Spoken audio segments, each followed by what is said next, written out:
Well, you're watching World Talks on TVP World. My name is Sascha Fahrbach. A surge in cross-border drone warfare and a high-profile corruption probe inside Ukraine's political establishment unfolding in parallel, sharpening global attention on Kyiv's wartime governance. Allegations tied to former senior officials, including figures once close to President Volodymyr Zelenskyy, are testing public trust while Ukraine continues to push its European ambitions forward. Andrii Biletskyi, Administrative Director, Anti-Corruption Researcher and Education Center at Kyiv-Mohyla Academy, is our guest and talks with us further. Good to have you with us. Good day. Thank you. So let's put it into context right now. Where are we, Andrii, with all this in terms of the corruption probe? There are several ones. Tell us, what is the latest and what do we know so far? So, as you might probably remember, all this corruption scandal, it began in 2025 with publishing the Midas recordings and the Operation Midas led by the National Anti-Corruption Bureau and Specialized Anti-Corruption Prosecutor's Office. Then they actually arrested the former Minister of Justice, and he was also the head of Ministry of Energetic, and he was involved in these corruption schemes. This led to the resignation of the then head of the office of the President of Ukraine, Andrii Yermak. And this week, NABU and SAPO, they actually provided him a notice of suspicion also, because he was involved in money laundering case, which were actually received from this corruption scheme that was in place in Energoatom. Mm-hmm. And this case was also about, about the public procurement, about getting the kickbacks from the procurements, and enriching the key figures in this corruption scheme. Also, we need to notice that some of the close friends and close allies of the President of Ukraine, Volodymyr Zelenskyy, they were also involved in this particular case. We are talking namely about Timur Mindic, who is a private businessman and who was, by the information provided by NABU, SAPO, and also by the investigative journalist, he was actually involved, and he was, let's say, mastermind of this corruption scheme. So this week, NABU and SAPO, they actually worked with Andrii Yermak. He was brought in court, and he was also put in custody. But it was also said that he need to, if he want to bail out, he need to pay a bail. And if I'm not mistaken, it was around 140 million hryvnias for him to leave the custody. Mm-hmm. You mentioned a lot of high-profile figures. Energy Minister resigned. You mentioned the business connection. Energy is one area. Then we also have procurement, defense. This former head of the president's office, Mr. Yermak, as well. I mean, if you look at it on one hand, I mean, this is a lot of things to process, and it will be shocking to many. It already has been. But then let's talk about the accountability process. And what does that say? I mean, you mentioned NABU and SAPO, and just tell us how they're operating, and do they have what they need? And let's say how the Ukrainian public perceives the accountability that's going on right now. Yeah, let's start from the beginning. What NABU and SAPO, they actually do. NABU is the investigative authority, so they have the powers to investigate high-level officials in Ukraine, also some of the international officials. SAPO is the prosecutor's office for anti-corruption investigation. So they are controlling the procedure. They are reviewing, they are providing the mechanisms of overview of NABU, of what NABU is doing actually. So they have the powers to investigate the high-level officials, and they have started to do so back in 2015, 16, and etc. And we have these authorities only for 12, 11 years. So if we're talking about the public perception is always like bring us someone to responsibility. We want to see high-level officials, bring into the criminal responsibility. So they will go to the jail. So they will have some jail time. We will confiscate all their assets and etc. etc. But again, we have to consider the context that we're in, because NABU and SAPO, they have different obstacles. They have political interference. They have not really full powers, or they lack some powers in order to do their work properly, independently, and in a full version of what they can do. So and we also need to remember about the last year events which took place in July, when the government tried to eradicate the procedural independence of NABU and SAPO. So they tried to put the prosecutor general in the top of these two authorities. So the prosecutor general will have the opportunity to review all the criminal proceedings. He will have the right to say which proceeding will go to which law enforcement authority. So, for example, we have a high-level official who is being investigated by NABU and SAPO. And in order to let this high-level official to go free, the prosecutor general can switch the investigative authority to national police, for example, who doesn't have the capacity to investigate the high-level official, right? Or to just get rid of the case.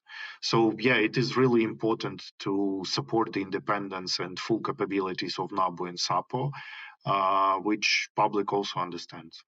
Yeah, interesting point. And you mentioned something that we remember last year of actually President Zelenskyy, who was very much against some of these powers that NABU and SAPO had, and he later changed his mind because of the public reaction to that. They were not happy that he was trying to curtail that. But having said that, and looking at these high-level authorities, these people very close to the president, and you said they face certain hurdles in all this. So how much are we close to real accountability here? Or will there always be a hurdle for true justice here? I mean, this is a tricky question, but is there a limit to how far NABU and SAPO can really go here? Well, I think this case is going to be a test, a real test to the question that you rose. So if they bring these kind of officials to the responsibility, if they bring these kind of allies of the president to the responsibility, I think later on it's going to be easier for them to deal with this kind of political pressure. Because, I mean, the higher level of the official is going to be just the president himself, right? Or ex-president.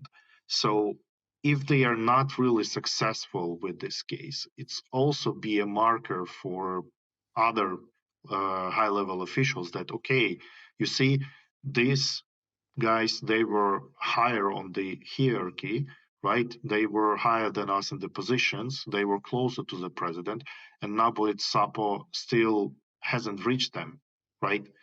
So they will understand that, okay, probably we can do something, but not really big. So it's literally going to be a test, but not to say that NABU and SAPO have not got any results. There has been criminal indictments for judges, for prosecutors, for not so high level officials, but still we have some successful cases of bringing people to justice for corruption or corruption-related offenses. Mm-hmm. And we know that Ukraine is very much aspiring to European Union membership. That's still a long process ahead. But when we have these kind of overlapping issues, corruption allegations, but also a process of accountability, in your mind, how is this perceived in that road to join the EU? Is this work in Ukraine's favor or against it? Again, in my personal opinion, I think that lately this narrative have changed, because in the first years of full-scale invasion, even before that, the widespread narrative was Ukraine is corrupt, we don't have the means or capabilities to fight corruption. And each of the corruption scandal in the government, it was faced with high criticism from the Western partners. But lately, I think this narrative has changed because more and more European politics, they actually talking that we see the corruption scandals in Ukraine because Ukraine has the system in place. Because we have again NABU and SAPO, other anti-corruption authorities that can investigate and expose corruption. We have powerful civil society organizations. We have powerful investigative journalists who can actually expose corruption people, expose corruption schemes, and etc. etc. So now I think it is only a good sign for them that the system is working despite everything.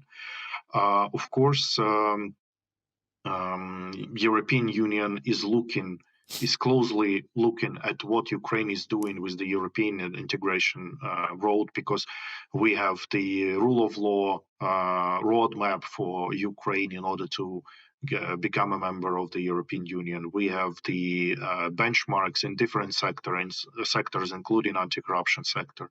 We have different programmatic documents which are actually showing Ukraine where to move, how to move, what is needed to be done in order to become a member of the European Union. We've also seen, Andrii, a lot in terms of allegations and also already proceedings in terms of energy, the energy sector, infrastructure, procurement. But also, I'm just curious where you see the most vulnerabilities or corruption. Let's say, do you see any areas where there could be another case? Looking potentially at some of these allegations of defense tech. There's this firm Fahrbach. Looking at how there's more and more development of the defense industry, investment from Germany and other countries. What about the defense sector? Tell us just briefly about that. I doubt that, to be honest. It depends on the different types of contexts. Of course, defense sector is closed and really sensitive right now because of the war. We don't want Russians to see where our defense firms are and defense companies are, and we don't want anyone, anyone to see where and how these companies are actually operating. Regarding the Fahrbach, I think they could be affected from the reputational point of view by these scandals. But on the other hand, I think, and I understand and I know that European companies and European politicians and European countries, they have to do due diligence and they have to, go by the standards of know your client. They have to check what the company is actually doing, what is their revenue, where they got the money from, who is the beneficial owner, and etc., etc. So by doing that, they can, double check everything that they have doubts about, right? So yeah, of course, these corruption scandals I mentioned in the Fahrbach, it's going to be reputational risks for them, but I think it's going to be erased by the simple compliance procedures, which are done by the European companies and European countries. All right. So as you said there, that accountability is moving ahead. There's still a lot to do, but thanks for giving us all those insights here this morning. That was our guest here, Andrii Biletskyi from the Anti-Corruption Research and Education Center at the Kyiv-Mohyla Academy. Thank you so much. Thank you. And thank you for watching. That concludes World Talks, but stay right here on TVP World for more. Goodbye.